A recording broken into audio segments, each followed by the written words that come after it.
पूज्य श्री वेणु विनोद कुंज वाले महाराज जी,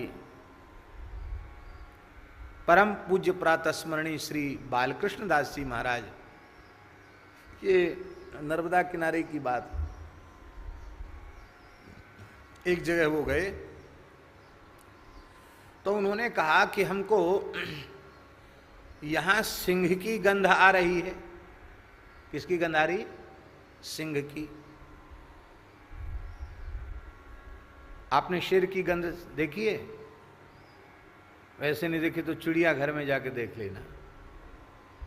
शेर के पास खड़े हो तो उसके शरीर से एक विचित्र प्रकार की गंध आती है, उससे पता चलता है शेर है।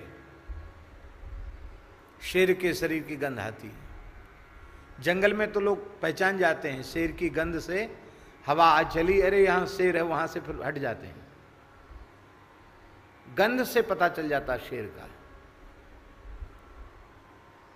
वहां सत्संग का आयोजन था, जैसे यहां लोग बैठे हैं ऐसे वहां भी बैठे थे लोग, कुछ लोग तो बैठे ही थे। तो महाराज जी ने ठाकुर जी से कहा, घनश्याम जी से, यहां तो शेर की गंध आ रही है। तो सुनने वालों को आश्चर्य होगा कि नहीं? अब हम कहें कि सत्संग भवन में शेर की गंध आ रही है तो आप लोग कहेंगे कि महाराज क्या बोल रहे हैं, कहीं दाऊजी वाला गोला तो नहीं खा लिया इन्होंने? यहाँ कहाँ से शेर आया? पर महाराज जी ने ऐसे करके कहा, रे यहाँ शेर की गंध आ रही है।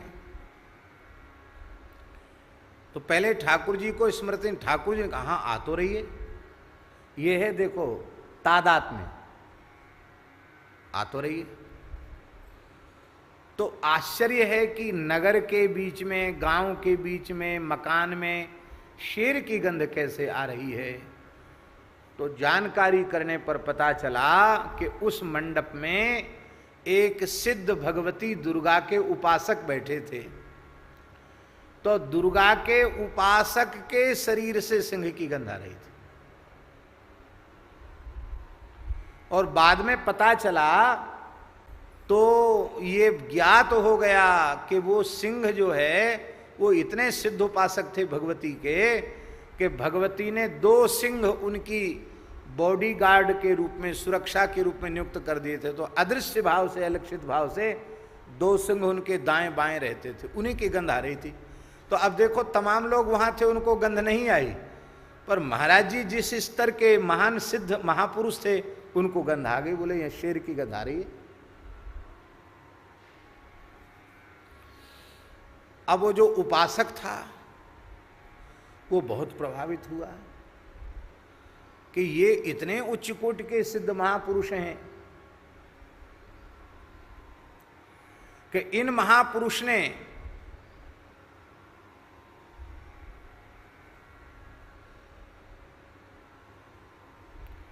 इन सिद्ध महापुरुष ने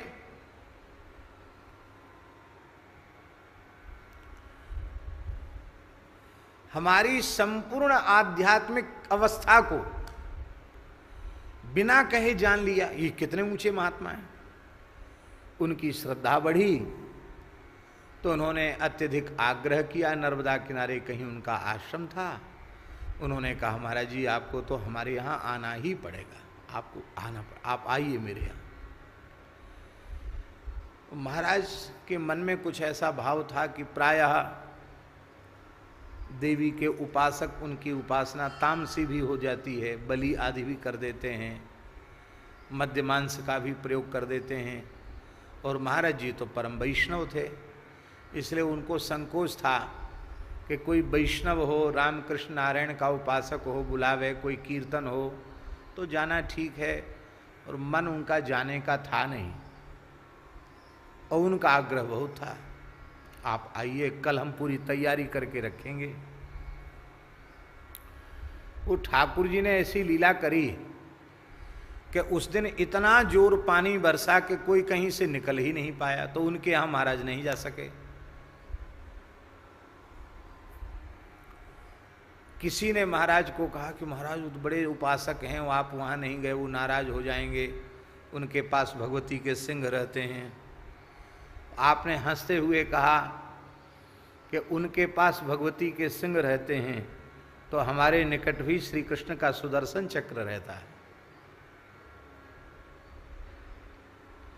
ऐसे हंसते हुए कहा, हमको कोई द्वेष तो किसी से है ही नहीं, पर भय भी नहीं, क्यों, मेरे पास भी सुदर्शन चक्र है। उनकी वाणी से निकलना था नहीं कि उन भगवती के उपासक को पूरी रात सुदर्शन चक्र का दर्शन होता रहा, चारों ओर सुदर्शन चक्र घूम रहा उनके। तो दूसरे दिन वे महापुरुष फिर आए महाराज जी का दर्शन करने, और साष्टांग प्रणाम करते हुए कहा कि जय जय, आप तो नहीं आए पर आपने चक्र भेज दिया, बोलो भक्त वत्सल भगवान की जय। तो उपासक में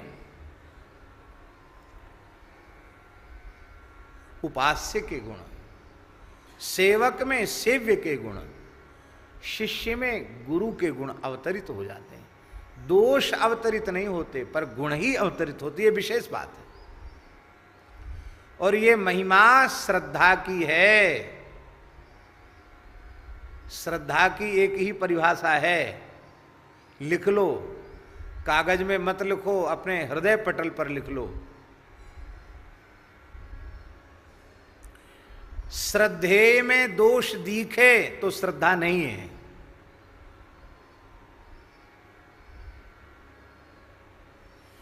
जहां श्रद्धा होगी वहां दोष दर्शन नहीं होगा, नहीं होगा, नहीं होगा। श्रद्धा में न्यूनता आने पर ही दोष दृष्टि होती है। श्रद्धा में कमी आई कि दोष ही दोष दिखाई पड़े, गुण भी दोष के रूप में दिखाई पड़ेगा।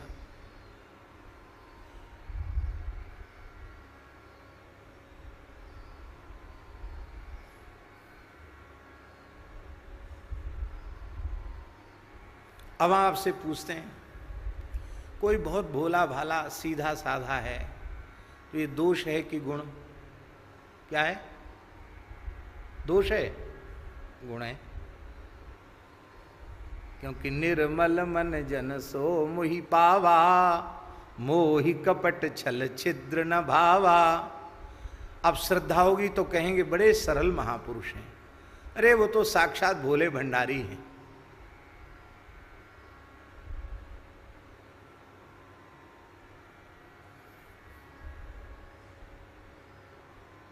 कहेंगे भोले भंडारी। और श्रद्धा नहीं होगी तो अरे बोले मूर्ख है, पागल है। और ज्यादा कुछ भीतर से दूसरा भाव, अरे गधा है, एकदम गधा। लो, अब दो ही व्यक्ति एक ही है, पर एक ही व्यक्ति में दो प्रकार का अनुभव हो रहा है। श्रद्धा की महिमा से यह अनुभूति हो रही है, और श्रद्धा की न्यूनता से यह अनुभूति हो रही है। साधक की सर्वोपरि पूंजी श्रद्धा है। लोभी जैसे निरंतर धन को बढ़ाता है, ऐसी साधक को निरंतर श्रद्धा में वृद्धि करनी चाहिए।